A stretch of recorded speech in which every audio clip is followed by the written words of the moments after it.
श्रीमद् भागवत महापुराण दशम स्कंद अध्याय 14 ब्रह्मा जी के द्वारा भगवान की स्तुति। ब्रह्मा जी ने स्तुति की, प्रभु एकमात्र आप ही स्तुति करने योग्य हैं। मैं आपके चरणों में नमस्कार करता हूँ। आपका यह शरीर वर्षाकालीन मेघ के समान श्यामल है। इस पर स्थिर बिजली के समान झिलमिल झिलमिल करता हुआ पीताम्बर शोभा पाता है।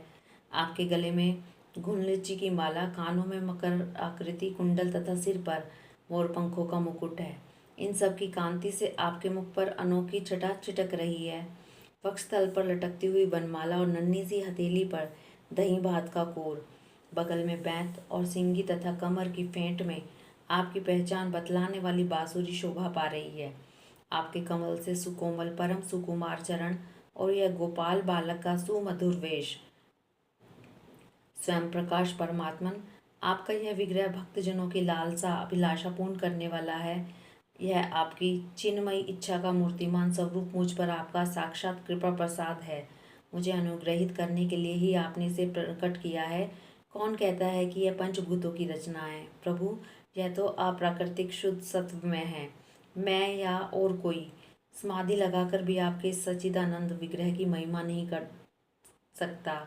फिर आत्मानंद अनुभव स्वरूप साक्षात आपकी ही महिमा को तो कोई एकाग्र मन से कैसे जान सकता है? प्रभु, जो लोग ज्ञान के लिए प्रयत्न न करके अपने स्थान में ही स्थित रहकर केवल सत्संग करते हैं और आपके प्रेमी संत पुरुषों के द्वारा गाई हुई आपकी लीला कथा का जो उन लोगों के पास रहने से अपने आप सुनने को मिलती है, शरीर वाणी और मन से बिना यावनत होकर सेवन करते हैं, यहाँ तक कि उसे ही अपना जीवन बना लेते हैं, उसके बिना जी ही नहीं सकते। प्रभु, यद्यपि आप पर त्रिलोकी में कोई भी कभी विजय नहीं प्राप्त कर सकता, फिर भी वे आप पर विजय प्राप्त कर लेते हैं। आप उनके प्रेम के अधीन हो जाते हैं। भगवान, आपकी भक्ति सब प्रकार के कल्याण का मूल स्रोत उद्गम है।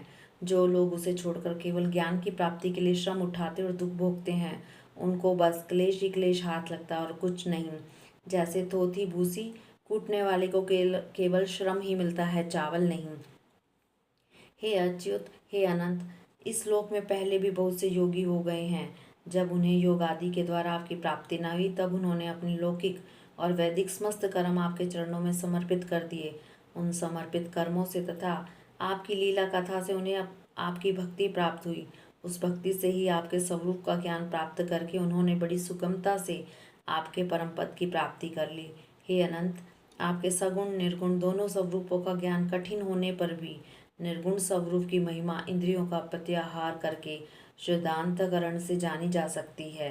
विशेष आकार के परित्याग पूर्वक आत्मा का अंतकरण का साक्षात्कार कर लिया जाए। यह आत्माकारता घटपट आदि के रूप में ये नहीं है, प्रत्युत आवरण का भंग मात्र है। यह साक्षात्कार, यह ब्रह्म है, यह मैं ब्रह्म को जानता हूँ, इस प्रकार नहीं, किंतु स्वयं प्रकाश रूप से ही होता है।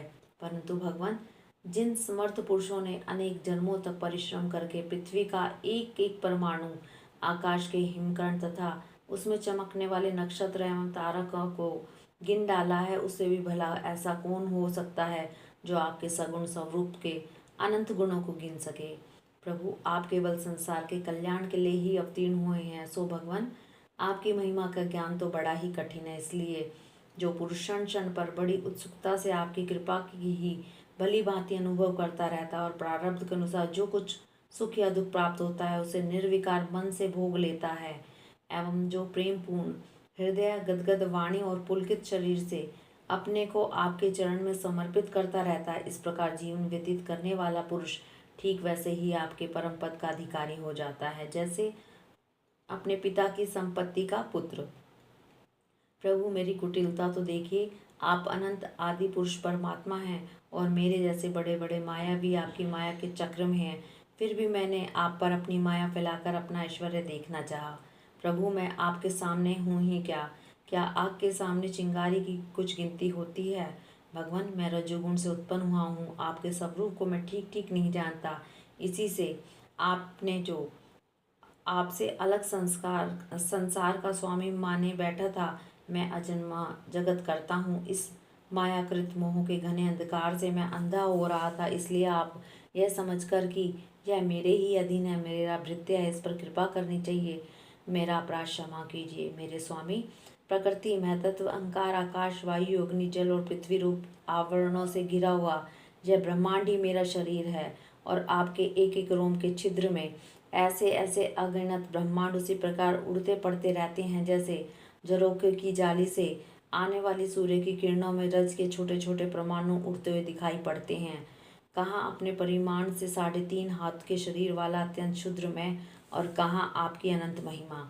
वृत्तियों की पकड़ में न आने वाले परमात्मन जब बच्चा माता के पेट में रहता है तब अज्ञानवश अपने हाथ पैर पीटता है, परंतु क्या माता उसे अपराध समझती है या उसके लिए वह कोई अपराध होता है और नहीं है। इन शब्दों से कही जाने वाली कोई भी वस्तु ऐसी है क्या जो आपकी कोख के भीतर ना हो। श्रुतियाँ कहती हैं कि जिस समय तीनों लोग प्रलयकालीन जल में लीन थे उस समय उस जल में स्थित श्री नारायण के नाभि कमल से ब्रह्मा का जन्म हुआ। उनका यह कहना किसी प्रकार असत्य नहीं हो सकता। तब आप ही बतलाइए प्रभु, क्या मैं आपका पुत्र नहीं हूँ। प्रभु, आप समस्त जीवों के आत्मा, इसलिए आप नारायण हैं। आप समस्त जगत के और जीवों के अधीश्वर हैं, इसलिए आप नारायण हैं। आप समस्त लोगों के साक्षी हैं, इसलिए भी नारायण हैं।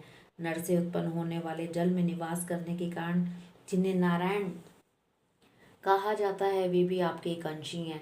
वह अंश रूप से दिखना भी सत्य नहीं है, आपकी माया ही है। भगवान, यदि आपका यह विराट स्वरूप सचमुच उस समय जल में ही था तो मैंने उसी समय उसे क्यों नहीं देखा, जब तक कि मैं कमल नाल के मार्ग से उसे 100 वर्ष तक जल में ढूंढता रहा। फिर मैंने जब तपस्या की तब उसी समय मेरे हृदय में आपका दर्शन कैसे हो गया, और फिर कुछ ही क्षणों में वह पुनः क्यों नहीं दिखा, अंतर्धान क्यों हो गया। माया का नाश करने वाले प्रभु, दूर की बात कौन करे, अभी इसी अवतार में आपने इस बार बाहर दिखने वाले जगत को अपने पेट में ही दिखला दिया, जिसे देखकर माता यशोदा चकित हो गई थी। इससे यही तो सिद्ध होता है कि यह संपूर्ण विश्व आपके माया ही माया है। जब आपके सहित यह संपूर्ण विश्व जैसा बाहर दिखता है वैसे ही आपके उदर में भी दिखता है, तब क्या यह सब आपकी माया के बिना ही आप में प्रतीत हुआ? अवश्य ही आपकी लीला है। उस दिन की बात जाने दीजिए, आज की ही लीजिए। क्या आज आपने मेरे सामने अपने अतिरिक्त संपूर्ण विश्व को अपनी माया का खेल नहीं दिखलाया है? पहले आप अकेले थे, फिर संपूर्ण ग्वाल बाल बछड़े और छड़ी चीके भी आपके ही हो गए। उसके बाद मैंने देखा कि आपने ये सब रूप चतुर्भुज हैं और मेरे सही सबके सब तत्व उसकी सेवा कर रहे हैं। आपने अलग अलग उतने ही ब्रह्मांडों का रूप भी धारण कर लिया था, परंतु अब आप केवल अपरिमित अद्वितीय ब्रह्म रूप से ही शेष रह गए हैं। जो लोग अज्ञानवश आपके स्वरूप को नहीं जानते उन्हीं को आप प्रकृति में स्थित जीव के रूप से प्रतीत होते हैं। उन पर आपकी माया का पर्दा डालकर सृष्टि के समय मेरे रूप से, पालन के समय अपने विष्णु रूप से और संहार के समय रुद्र के रूप में प्रतीत होते हैं। प्रभु, आप सारे जगत के स्वामी और विधाता हैं। अजन्मा होने पर भी आप देवता, ऋषि, मनुष्य, पशु, पक्षी, जलचर आदि योनियों में अवतार ग्रहण करते हैं, इसलिए कि इन रूपों के द्वारा दुष्ट पुरुषों का घमंड तोड़ दें और सत्पुरुषों पर अनुग्रह करें। भगवान, आप अनंत परमात्मा और योगेश्वर हैं। जिस समय आप अपनी योग माया का विस्तार करके लीला करने लगते हैं उस समय त्रिलोकी में ऐसा कौन है जो यह जान सके कि आपकी लीला कहाँ, किस लिए, कब और कितनी होती है। इसलिए संपूर्ण जगत स्वप्न के समान असत्य, अज्ञान रूप और दुख पर दुख देने वाला है। आप परमानंद, परम ज्ञान स्वरूप एवं अनंत हैं। यह माया से उत्पन्न एवं विलीन होने पर भी आप में आपकी सत्ता से सत्य के समान प्रतीत होता है। प्रभु, आप ही एकमात्र सत्य हैं, क्योंकि आप सबके आत्मा जो हैं। आप पुराण पुरुष होने के कारण समस्त जन्म आदि विकारों से रहित हैं। आप स्वयं प्रकाश हैं, इसलिए ये देश काल और वस्तु जो पर प्रकाश है किसी प्रकार आपको सीमित नहीं कर सकते। आप उनके भी आदि प्रकाशक हैं। आप अविनाशी होने के कारण नित्य हैं। आपका आनंद अखंडित है। आप में न तो किसी प्रकार का मल है न अभाव। आप पूर्ण एक हैं। समस्त उपाधियों से मुक्त होने के कारण आप अमृत स्वरूप हैं। आपका यह ऐसा स्वरूप समस्त जीवों का ही अपना स्वरूप है, जो गुप्त रूप सूर्य से तत्व ज्ञान रूप दिव्य दृष्टि प्राप्त करके उससे आपको अपने स्वरूप के रूप में साक्षात्कार कर लेते हैं। वे इस झूठे संसार सागर को मानो पार कर जाते हैं। संसार सागर के झूठा होने के कारण इससे पार जाना भी अविचार दशा की दृष्टि से ही है। जो पुरुष परमात्मा को आत्मा के रूप में नहीं जानते उन्हें उस अज्ञान के कारण ही इस नाम रूपात्मक निखिल प्रपंच की उत्पत्ति का भ्रम हो जाता है, किंतु ज्ञान होते ही इसका आत्यंतिक प्रलय हो जाता है। जैसे रस्सी में भ्रम के कारण ही सांप की प्रतीति होती है और भ्रम के निवृत्ति होते ही उसकी निवृत्ति हो जाती है। संसार संबंधी बंधन और उससे मोक्ष, ये दोनों ही नाम अज्ञान से कल्पित हैं। वास्तव में ये अज्ञान के ही दो नाम हैं जो सत्य और ज्ञान स्वरूप परमात्मा से भिन्न अस्तित्व नहीं रखते। जैसे सूर्य में दिन और रात का भेद नहीं है, वैसे ही विचार करने पर अखंड चित्त स्वरूप केवल शुद्ध आत्म तत्व में न बंधन है न तो मोक्ष। भगवान, कितने आश्चर्य की बात है कि आप अपने आत्मा पर, लोग आपको पराया मानते हैं और शरीर आदि हैं पराये, किंतु उनको आत्मा मान बैठते हैं और उसके बाद आपको कहीं अलग ढूंढने लगते हैं। भला अज्ञानी जीवों का यह कितना बड़ा अज्ञान है। हे अनंत, आप तो सबके अंतःकरण में ही विराजमान है, इसलिए संत लोग आपके अतिरिक्त जो कुछ प्रतीत हो रहा है उसका परित्याग करते हुए आपके अपने भीतर ही आपको ढूंढते हैं। क्योंकि यद्यपि रस्सी में सांप नहीं है, फिर भी उस प्रतीयमान सांप को मिथ्या निश्चय किए बिना भला कोई सत्पुरुष सच्ची रस्सी को कैसे जान सकता है।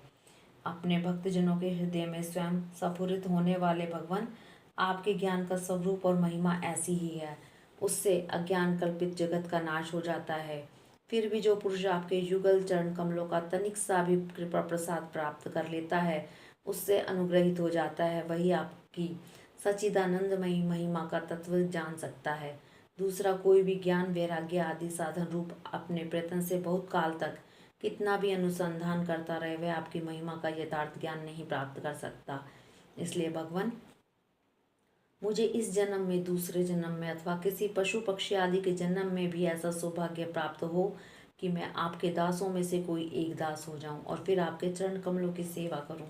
मेरे स्वामी, जगत के बड़े बड़े यज्ञ सृष्टि के प्रारंभ से लेकर अब तक आपको पूर्णतः तृप्त न कर सके, परंतु आपके व्रज की गायों और ग्वालिनों के बछड़े एवं बालक बनकर उनके स्तनों का अमृत सा दूध बड़े उमंग से पिया है। वास्तव में उन्हीं का जीवन सफल है, वे ही अत्यंत धन्य हैं। अहो नंद आदि ब्रजवासी गोपों के धन्य भाग्य हैं। वास्तव में उनका ओहो भाग्य है, क्योंकि परमानंद स्वरूप सनातन परिपूर्ण ब्रह्म आप उनके अपने सगे संबंधी और सुहृदय हैं। हे अच्युत, इन ब्रजवासियों के सौभाग्य की महिमा तो अलग रही।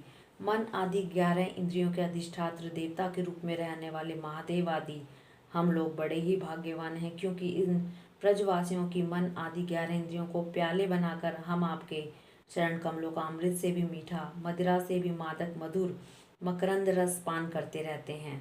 जब उसका एक एक इंद्रिय से पान करके हम धन्य धन्य हो रहे हैं, तब समस्त इंद्रियों से उसका सेवन करने वाले ब्रजवासियों की तो बात ही क्या है।